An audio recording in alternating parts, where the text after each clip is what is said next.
کہ آپ صلی اللہ علیہ وسلم نے کہ اللہ کا پیغام ہم تک پہنچا دیا، ایسا پیغام جس میں سلامتی ہی سلامتی ہے، اور اس پیغام کو پہنچانے کے سلسلے میں آپ صلی اللہ علیہ وسلم کو آپ صلی اللہ علیہ وسلم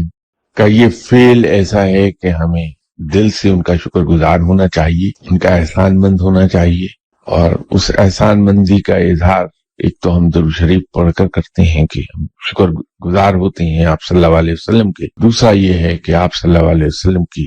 دنیا میں تشریف آوری کے دن آپ کی سالگرہ اس طرح مناتے ہیں کہ اس میں خوشی کا عنصر ظاہر ہوتا ہے۔ اگر اس دن ہم گھر میں بیٹھ کے قرآن پاک کی تلاوت خود بھی کرتے ہیں، دوسرے لوگوں سے بھی ریکویسٹ کرتے ہیں، اور اس کلام پاک کے پڑھنے کا جو ثواب ہے، اگر اس ثواب کو ہم آپ صلی اللہ علیہ وسلم کی روح مبارک کی خدمت میں بطور نذرانہ پیش کریں، اور یہ بھی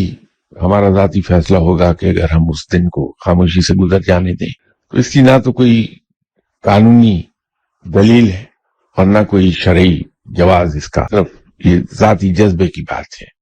12 ربیع الاول کے فضائل برکات کی اگر بات ہم کرتے ہیں کہ وہ دن سب سے افضل ہے جس دن آپ صلی اللہ علیہ وسلم دنیا میں تشریف لے آئے، اور وہ مقام بہت خوش نصیب ہے جہاں آپ صلی اللہ علیہ وسلم کا ذکر مبارک ہو